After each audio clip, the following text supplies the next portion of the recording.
We found 84.4% of them benefited in their cancer treatment. So half of them actually either their cancers disappeared reportedly and went away, no evidence of disease it's called, or the tumors shrank. It's called tumor regression. And again, that was about half. And then 36% the tumors stabilized, the cancer stabilized, it stopped spreading. So 84.4% of those individuals benefited. Another area that very few people know about is ivermectin has effect on neurological conditions. And the ones that I've had the most success with have been Parkinson's and Alzheimer's disease. And again, it's a very simple thing. I discovered it by accident. There was a mouse model of sort of Parkinsonism. And for Alzheimer's, you can't even find the research because it's been scrubbed from Google.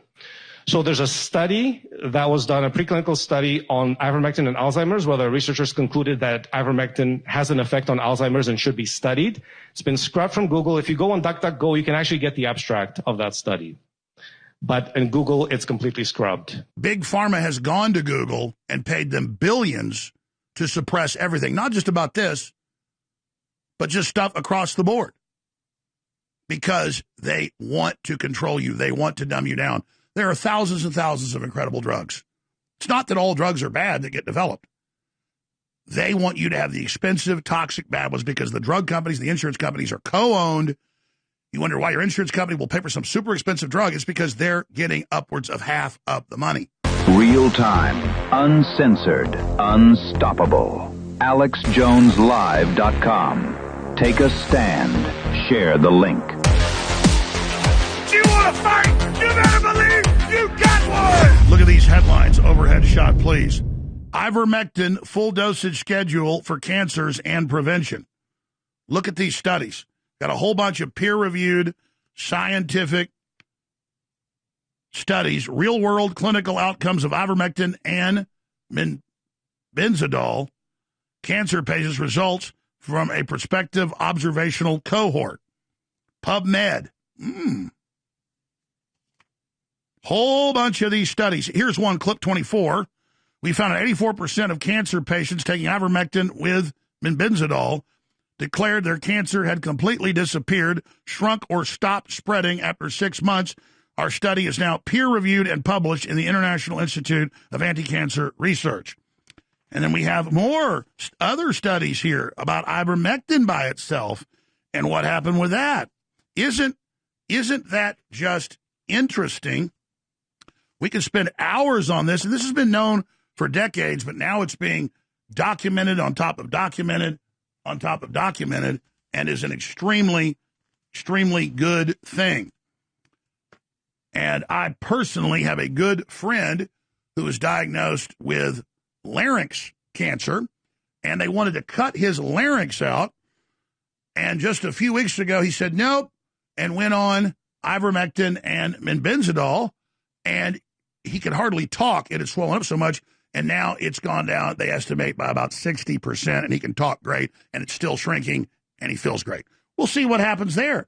Remember, Mel Gibson famously went on last year on Joe Rogan, talking about how many of his friends were dying of cancer. They told him, go home and die. They took ivermectin and benzodol, and it reversed. Not saying it's an absolute 100%, but it's something they've known about. And remember, it got declassified this year by Trump, by Tulsi Gabbard, to their credit, that in the 50s, the Russians had similar anti-parasitic drugs that they found an almost 100% reversal if caught early enough, and the CIA suppressed that. Just type it into a search engine.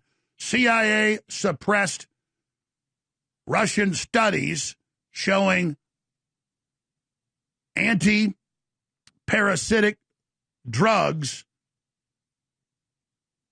were the closest thing to a cancer cure or would knock out cancer. Pull it up for yourself. They've known this. That's in the 1950s. You don't think people didn't know about that? Let that sink in. Just think about that for a little while here. Oh, did you know about potential cancer cure? What we know.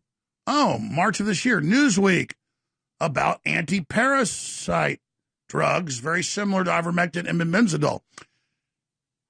Is it that interesting? And, the Japanese developed ivermectin and won a Nobel Prize. They prize carp over there. I mean, they'll pay millions of dollars for ornamental goldfish, and particularly beautiful ones and it's like a thing over there for hundreds of years. And they just did all sorts of tests with their scientists and found, this chemical just period makes them live like twice as long. Just forget the parasites and cancer. It just makes them live longer if you give them low dose. Got to look out, though. High dose, bad for the liver long term. And then it won a Nobel Prize. But then you're told it's horse paste and just total crap. You're totally insane. While the elites take it. So just a factoid there. Let's go to this clip of one of Real America's Voice breaking all of this down with an epidemiologist and an administrator. Here it is. We just published the largest real-world study on the ivermectin and methimazole for cancer. We had 200 cancer patients. We found 84.4% of them benefited in their cancer treatment. So half of them actually either their cancers disappeared reportedly and went away, no evidence of disease it's called, or the tumors shrank. It's called tumor regression. And again, that was about half. And then 36% the tumors stabilized, the cancer stabilized, it stopped spreading. So 84.4% of those individuals benefited. Another area that very few people know about is ivermectin has effect on neurological conditions. And the ones that I've had the most success with have been Parkinson's and Alzheimer's disease. And again, it's a very simple thing. I discovered it by accident. There was a mouse model of sort of Parkinsonism. And for Alzheimer's, you can't even find the research because it's been scrubbed from Google. So there's a study that was done, a preclinical study on ivermectin and Alzheimer's, where the researchers concluded that ivermectin has an effect on Alzheimer's and should be studied. It's been scrubbed from Google. If you go on DuckDuckGo, you can actually get the abstract of that study. But in Google, it's completely scrubbed. You just see the titles. It was done in the Middle East, and it's nowhere to be found. You can't get a PDF of the article, nothing. Completely scrubbed. Parkinson's disease, I've used high doses of ivermectin, something like 60 milligrams, 72 milligrams, and these patients are responding. They have improvement in symptoms, improvement in movement.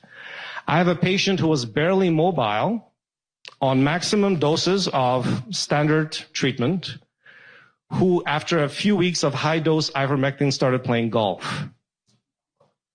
And she hadn't been able to play golf for many years. And I've seen reversal in a number of Parkinson's disease patients. Now, Alzheimer's, this is where it gets really fascinating and really blew my mind. As patients sort of started asking me, could I use it for my 90-year-old father or mother and so on. And I said, look, start with a low dose. Let's see what happens, right? Because the older you are, you might have some side effects with ivermectin. There's, if you give too high of a dose to an older person, you might get a little bit of confusion, a little bit of instability on the feet. And so start with 12 milligrams. And these, the family members are trying. And some of these patients are recognizing family members after just a couple of doses. They're recognizing family members they haven't recognized in years. Their memories are coming back. So they start reminiscing. They remember things. Their cognitive ability starts to come back. Literally just 12 milligrams, 24 milligrams of ivermectin for a few days, 4 or 5 days. Just try it. And I tell people, just try, report back to me. And I had one patient who was actually taken off hospice because they were doing so well. It's just incredible. And people tell me, they get this precious time back with their loved ones. And especially with someone who's, been suffering from Alzheimer's for many years, you feel like you've lost your loved one. And then suddenly they're back. They say, my grandma's back. She's got her sense of humor back. Her memories are back. And this is literally with a couple of pills of ivermectin. That's Dr. William Makis, MD. Folks, I could show you 1,000 videos, newscasts. This is all well known. But it's true. Big Pharma has gone to Google and paid them billions to suppress everything. Not just about this, but just stuff across the board. Because they want to control you. They want to dumb you down. There are thousands and thousands of incredible drugs. It's not that all drugs are bad that get developed. They want you to have the expensive, toxic, bad ones because the drug companies, the insurance companies are co-owned. You wonder why your insurance company will pay for some super expensive drug. It's because they're getting upwards of half of the money in a rebate. Most of the money that you think they're paying their other subsidiary. It's all just a giant scam, and it's pure evil. So when I tell you that research ivermectin, that's important. From all the studies I've seen, benzodol is even more powerful. And together, they're incredible. Do your own research. That's why I tell you, do your own research on ivermectin and benzodol. The bad guys don't want you to know this information. When the hydrogen bombs are detonating and you're sitting in your house or office and all of a sudden the windows all blow out and then 10 seconds later you see a flash of red coming at you, that's the firewall. And just remember, oh, Alex Jones was right. And that's if you're, on the edge of the blast. You won't feel anything if you're actually in the epicenter of it. And, of course, maybe you're out in the middle of Montana or Wyoming. Well, you'll get the nuclear winter and the fallout. And then a few weeks after the nuclear war, here comes the warlords coming to loot your house and rape your wife and kids. And people got their teeth falling out from radiation poisoning. And all these crazy guys stumble out of their vehicles. And it'll be doctors and medics and engineers and they'll all been gone totally crazy. You have a bunch of 140 IQ psychos that are literally going across the land like army ants, devouring everything in their way. And all the low IQ people will just be dead in a ditch. And then the near of civilization goes bye-bye. And all of a sudden, there's all these monsters, all these 140, 150, 160 IQ monsters. The guy that used to manage the golf course, your surgeon, your neighbor who's the army vet. And now all of a sudden, they're hauling you up by a chain to butcher your ass and eat you. And if I wanted to get outside the blast zone, I could go get ready and I could be the leader. I could be a new warlord.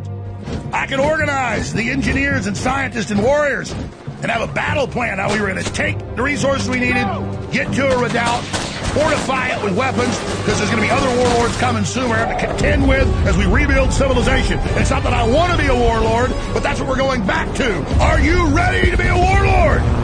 Are you ready for me to be humongous? Just give us the goods. We spare your lives. I know how much pain you feel, but wait. Now is not the time. You'll be given your vengeance.